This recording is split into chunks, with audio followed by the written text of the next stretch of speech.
You are walking to your vehicle, minding your own business, when a uniform suddenly blocks your path. The command is barked out before you can even process the threat. "Show me your ID now." Your heart rate spikes. The adrenaline hits. Most Americans panic in this moment. They reach for their wallet, thinking they have no choice but to comply with the badge. But here is the terrifying truth that the police academy will never teach you.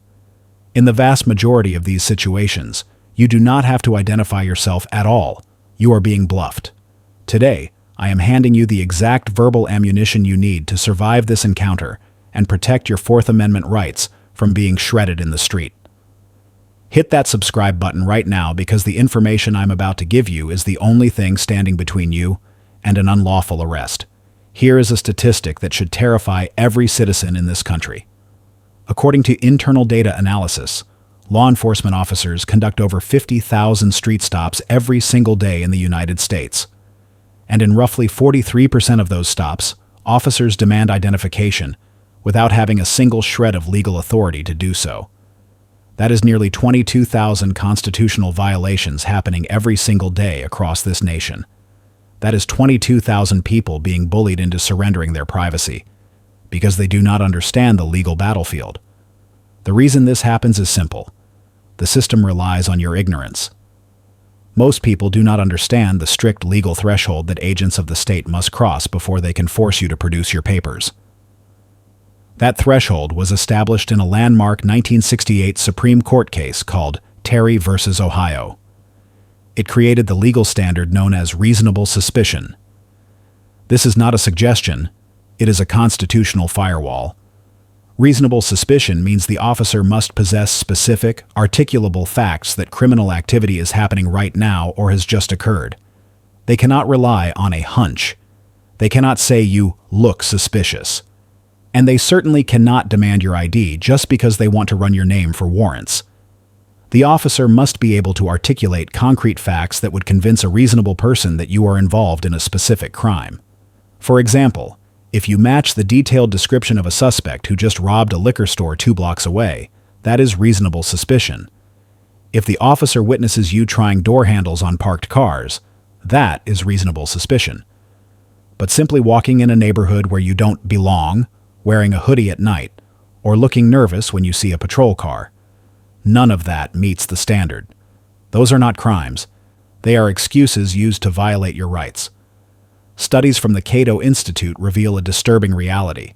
67% of Americans cannot distinguish between a consensual encounter and a lawful detention, and police departments actively train their officers to weaponize this confusion against you. This is a psychological operation. Here is how the trap is sprung. An officer approaches you on the street. They close the distance aggressively. They ask questions in a sharp, commanding tone. They position their body to block your path. They use authoritative language designed to make you feel trapped, like a rat in a cage. Every nonverbal cue screams that you must comply. But here is the trick. If you later try to sue for civil rights violations, that same officer will testify under oath that it was merely a consensual encounter, and you were free to leave at any time. In a consensual encounter, the officer has zero legal authority over you. You do not have to stop. You do not have to answer their questions. You do not have to show ID. You can literally turn your back mid-sentence and walk away. The officer cannot chase you, cannot grab you, and cannot punish you for leaving. But in a detention, you are not free to go. And depending on the specific statutes in your state, you might be forced to identify yourself. The problem is that law enforcement deliberately blurs this line because they know that most citizens assume that when a badge asks a question, it is a lawful order. Data from the American Civil Liberties Union exposes the scale of this deception. In major cities like New York and Chicago, over 80% of street stops are retroactively classified as consensual encounters, even though the citizens involved reported feeling terrified and coerced into compliance. A 2019 analysis of body camera footage from the Los Angeles Police Department uncovered a startling defensive tactic. When citizens had the presence of mind to ask, "Am I being detained, or am I free to go?" officers released them without further questioning in 54% of cases. That is more than half. This single sentence has the power to completely derail an unlawful investigation because it forces the officer to make a binding legal declaration on the record. If the officer replies that you are free to go, you have just secured verbal confirmation that this is a consensual encounter. The trap is disarmed, and you can immediately walk away. If the officer states you are being detained, they have just triggered the full weight of the Fourth Amendment protections. They must now possess reasonable suspicion of a specific crime, and they know that a judge will review that suspicion later. Most officers know this game inside and out, and many will back down the moment you ask this question because they realize they don't have the legal grounds to hold you. But the timing is critical. You must deploy this question immediately, in the first seconds of the encounter, before you have answered any questions or provided any information. Once you start talking, the officer can twist your own words to manufacture the reasonable suspicion they lacked when they approached you. Research from the National Police Accountability Project indicates that 73% of people eventually arrested during street encounters volunteered the very information in the first 60 seconds that gave officers the justification to cage them. The second most powerful weapon in your verbal arsenal is this question: what crime do you suspect me of committing? This question is devastating to an officer who is fishing for information without a lawful basis. The National Emergency Number Association reports that police dispatch centers receive approximately 240 million 911 calls every year. Roughly 37% of those calls, about 89 million annually, involve a citizen reporting a suspicious person. And here is the shocking statistic that nobody talks about. In 91% of those cases, no crime has actually been committed. It is simply one citizen who didn't like the way another citizen looked. So, what happens when a nervous neighbor calls 911 and claims you look suspicious? Does that hearsay give the responding officer the right to demand your papers? According to the Supreme Court case Florida versus JL, the answer is a resounding no. An anonymous tip, by itself, does not create reasonable suspicion. The officer must corroborate the tip with their own independent observations of criminal activity. Let's say a caller reports that you are standing on a street corner looking shady. The officer arrives, watches you for 5 minutes, and sees you simply standing there checking your phone. That observation does not corroborate criminal activity. It corroborates lawful behavior. The officer still does not have the reasonable suspicion required to demand your ID. But here is where the legal ice gets thin. If the anonymous caller provides highly specific predictive information that the officer then confirms, for example, the caller says there is a man in a red jacket with a black backpack standing in front of the bank, and the officer arrives to find exactly that. Some courts have ruled that this corroboration allows the officer to detain you for further investigation. But most cops won't explain this nuance. They will simply say, "We got a call about you, so I need your ID," acting as if the phone call itself overrides the Constitution. It does not. According to legal research from the National Conference of State Legislatures, 24 states currently enforce stop and identify statutes. This is where the legal minefield becomes deadly. These laws are often misunderstood by both the public and the police. These statutes only apply after you have already been lawfully detained based on reasonable suspicion.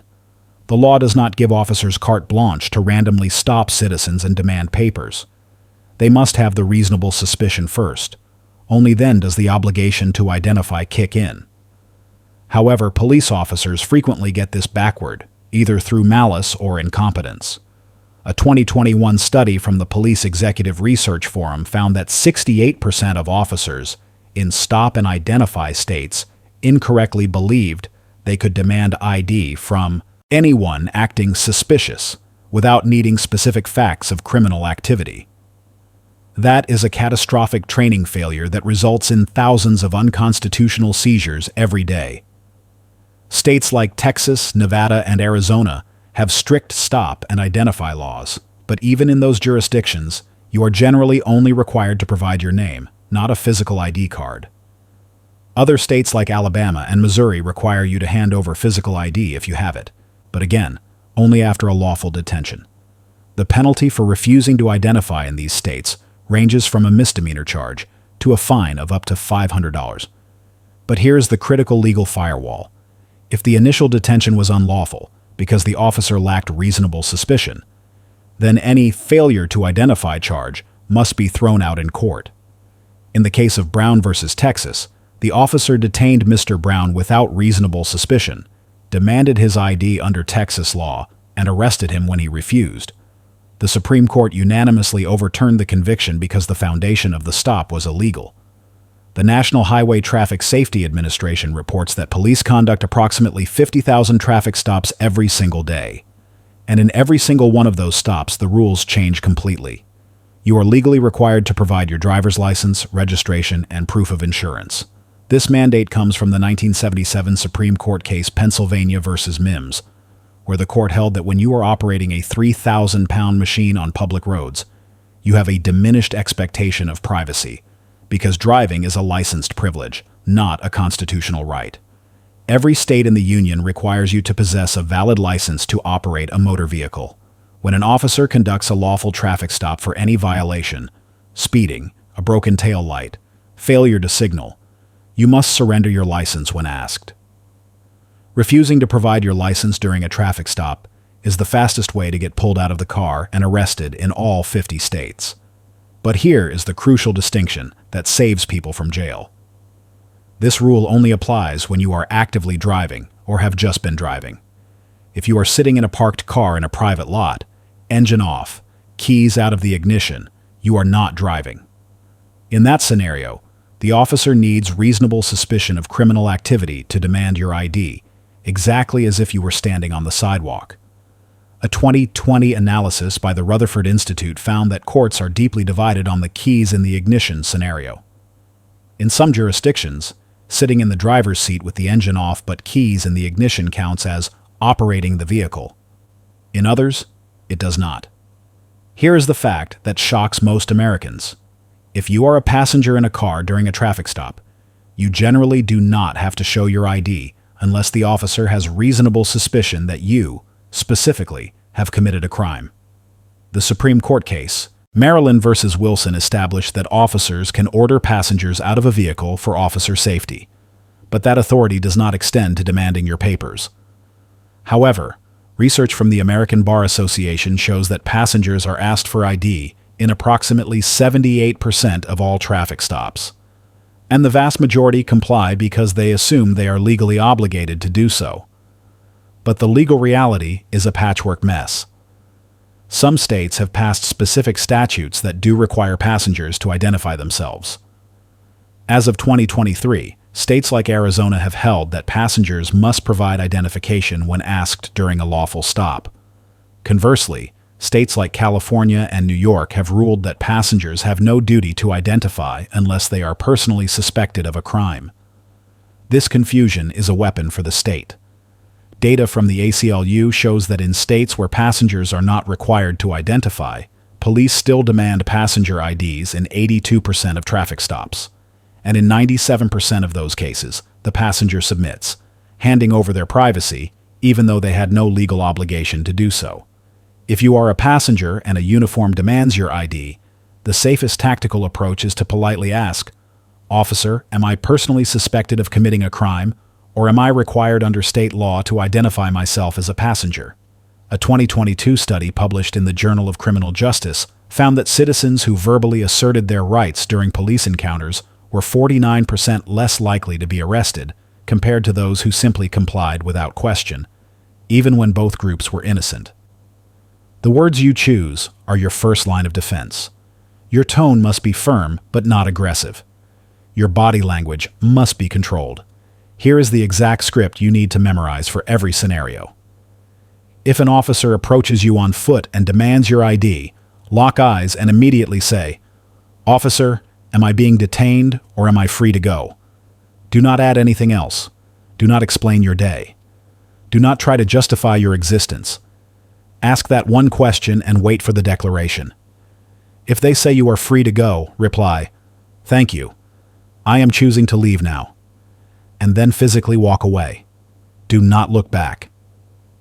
If the officer states you are being detained, your next sentence must be, "What crime do you suspect me of committing?"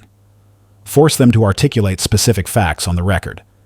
If they respond with vague platitudes like, You look suspicious, or we are just checking things out. You respond with, Officer, I understand you are doing your job, but looking suspicious is not a crime, and I have not violated any law. This establishes your defense for the courtroom later.